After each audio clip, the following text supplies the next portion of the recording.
जब इंसान अपने जीवन में संघर्षों से घिर जाता है, जब राहें धुंधली पड़ने लगती हैं, जब आशाएं डगमगाने लगती हैं और जब दिल के भीतर से कोई अनसुनी पुकार उठती है, तब वह अनजाने में ही मां की शरण ढूंढ लेता है। जीवन के हर उतार चढ़ाव में ऐसा लगता है जैसे कोई अदृश्य शक्ति हमें थामे हुए है। कोई करुणामयी उपस्थिति हमारे आंसू पोंछने के लिए सदैव तत्पर है। और वही शक्ति है मां दुर्गा, आदिशक्ति, करुणामयी माता, रक्षा का अद्वितीय आधार। कहा जाता है कि संसार में सबसे महान शब्द मां है, और जब यह मां दिव्य शक्ति रूपा हो, तब उसके चरणों में बैठा साधक संसार की हर बाधा से मुक्त हो जाता है। मैं जब मां दुर्गा के दरबार की महिमा का वर्णन करता हूं, तो केवल धर्म ग्रंथों के संदर्भ से नहीं, बल्कि उस भक्ति भाव से करता हूं जो किसी भक्त के भीतर से स्वयं फूट पड़ती है। मां केवल पूजा की मूर्ति नहीं, बल्कि जीवन की वह ऊर्जा है जो टूटे को जोड़ देती है, बिछड़े को मिला देती है, दुखी को सांत्वना देती है और जिसे भी सच्चे मन से पुकारा जाए उसकी झोली भर देती है। मां दुर्गा का आशीर्वाद पाने का अर्थ केवल मनोकामना पूर्ण होना नहीं, बल्कि आत्मा का निर्भय होना है। यह अनुभूति कि मुझे मेरी मां संभाल रही है, जब यह भाव भीतर उतरता है, तब भक्त का जीवन बदल जाता है। यही कारण है कि कहा गया, दुर्गा मां का आशीर्वाद हर मनोकामना पूर्ण करे। मनोकामना मतलब भीतर की उन अधूरी इच्छाओं का पूर्ण होना, जिन्हें मन तो चाहता है लेकिन साधन साथ नहीं देते। कभी पैसा चाहिए, कभी स्वास्थ्य, कभी संतान सुख, कभी नौकरी, कभी मान सम्मान, कभी परिवार में शांति, तो कभी मन के भीतर संतोष। परंतु मां का आशीर्वाद मात्र इच्छाओं की पूर्ति तक सीमित नहीं, वह साधक की आत्मा को भी संस्कारित करता है। मां पहले मन को शुद्ध करती हैं, फिर मनोकामना देती हैं ताकि उसका सदुपयोग हो सके। कई लोग पूछते हैं, मां इतनी जल्दी कृपा कैसे कर देती हैं? उत्तर सरल है, मां सिद्धि नहीं मांगती, मां केवल सच्चाई चाहती है। सच्चे हृदय से बुलाया जाए तो मां दौड़कर आती हैं। वही मां जिसने देवताओं की प्रार्थना पर महिषासुर जैसे अत्याचारी का विनाश किया, वही मां आज भी अपने भक्तों की बुरी शक्तियों से रक्षा करती है। फर्क बस इतना है कि पहले दानव बाहर हुआ करते थे, आज दानव अहंकार, लोभ, क्रोध, भय, असफलता और निराशा के रूप में भीतर बैठे हैं। मां इनके खिलाफ भी उसी शक्ति से युद्ध करती हैं, और जो उनकी शरण में आता है उसे पराजित नहीं होने देती। दुर्गा मां के चरणों में बैठकर साधक को एक सुरक्षा कवच मिल जाता है। ऐसा लगता है जैसे स्वयं शक्ति हमारे साथ खड़ी हो। मेरी अपनी अनुभूति है कि जब इंसान मां का नाम लेकर पहला कदम उठाता है तो अगला कदम मां स्वयं चलाती है। मां की भक्ति वह दीपक है जो अंधकार को चुनौती देता है। मां की आराधना वह ध्वनि है जिसमें भय गल जाता है। मां का नाम वह शक्ति है जो असंभव को संभव बना देती है। यही कारण है कि भक्त कह उठता है, जिनके सिर पर मां का हाथ हो उसे कौन डिगा सकता है। जब मैं मां दुर्गा का स्मरण करता हूं तो भीतर एक ऐसी ऊर्जा जागती है जो किसी सांसारिक प्रेरणा से नहीं, बल्कि दिव्य भाव से उत्पन्न होती है। मां का स्मरण ही साधना बन जाता है, साधना ही भक्ति बन जाती है और भक्ति ही वह सेतु बन जाती है जो मनुष्य और आदिशक्ति को जोड़ देती है। भक्ति का अर्थ केवल हाथ जोड़ लेना नहीं है, भक्ति का अर्थ है मन को मां की शरण में समर्पित कर देना।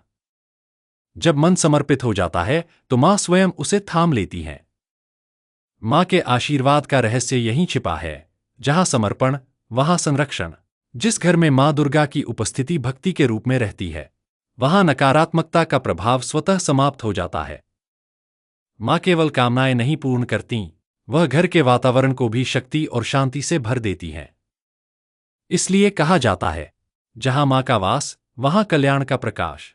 मनुष्य जब किसी समस्या से घिरता है तो सबसे पहले उसका मन टूटता है, फिर इच्छा शक्ति घटती है, फिर आशा कम होती है, फिर जीवन कठिन लगने लगता है। लेकिन मां का नाम लेते ही भीतर एक साहस उठता है, मानो कोई कह रहा हो, मत घबराओ, मैं हूं ना। यही मां के आशीर्वाद की शुरुआत है, मन को हिम्मत देना। मां से संबंध किसी सौदे जैसा नहीं होता कि मैंने पूजा की, मुझे फल दो। मां का संबंध पुत्र जैसा होता है, बेटा बोल दे, मां मुझे डर लग रहा है, और मां बाहें फैलाकर कह देती है, मैं हूं तेरे साथ। भक्ति में यही विश्वास सबसे बड़ा बल है। मां से जोड़े रखने वाला यह संबंध किसी तर्क से नहीं, बल्कि प्रेम से संचालित होता है। भक्त मां को देख नहीं सकता, फिर भी अनुभव कर सकता है, छू नहीं सकता, फिर भी स्पर्श पा सकता है, कह नहीं पाता, फिर भी अपने मन की बात सुना सकता है, क्योंकि माँ अपने भक्त की धड़कनों में बसी होती है। हमारे शास्त्रों में कहा गया है कि माँ दुर्गा के आशीर्वाद की 3 परतें होती हैं। 1 रक्षा, बुरी शक्तियों, विपत्तियों और अचानक आने वाले संकटों से बचाव। 2 साहस, भीतर शक्ति भरना ताकि भक्त संघर्ष कर सके। 3 सिद्धि, मनोकामनाओं की पूर्णता जब भक्त योग्य हो जाए। हम केवल तीसरी परत को देखते हैं, मनोकामना सिद्ध हो गई या नहीं। लेकिन माँ का दिया पहला वरदान यह होता है कि वह अपने भक्त को निराशा से बाहर निकालती है, उसे टूटने नहीं देती। यही आशा अगला रास्ता बनाती है। इसलिए माँ की कृपा केवल भौतिक सुख तक सीमित नहीं रहती, वह आत्मा को मजबूत करती है ताकि जीवन के हर मोड़ पर भक्त हार न माने। और जब भक्त भीतर से मजबूत होता है, तब संसार की परिस्थितियां बदलना प्रारंभ हो जाती हैं। माँ के आशीर्वाद का सबसे सुंदर पहलू यह है कि वह भक्त को वही देती है जो उसके लिए सर्वोत्तम हो, केवल वही नहीं जो वह क्षणिक रूप से मांग रहा हो। कभी कभी मनुष्य सोचता है कि उसकी इच्छा पूरी नहीं हुई, पर बाद में समझता है कि जो नहीं मिला वही वास्तव में अच्छा था। यहीं से भक्त का विश्वास अटूट बन जाता है। जब साधक माँ की शरण में आता है, तब उसके जीवन में ये परिवर्तन दिखाई देने लगते हैं। मन के भीतर अजीब सी शांति, भय का कम होना, चिंता का हल्का पड़ जाना, आत्मबल बढ़ना, सकारात्मक ऊर्जा का अनुभव, रास्ते धीरे धीरे खुलने लगना, यही सही दिशा में चलने का संकेत होता है। माँ तुरंत परिणाम नहीं देती।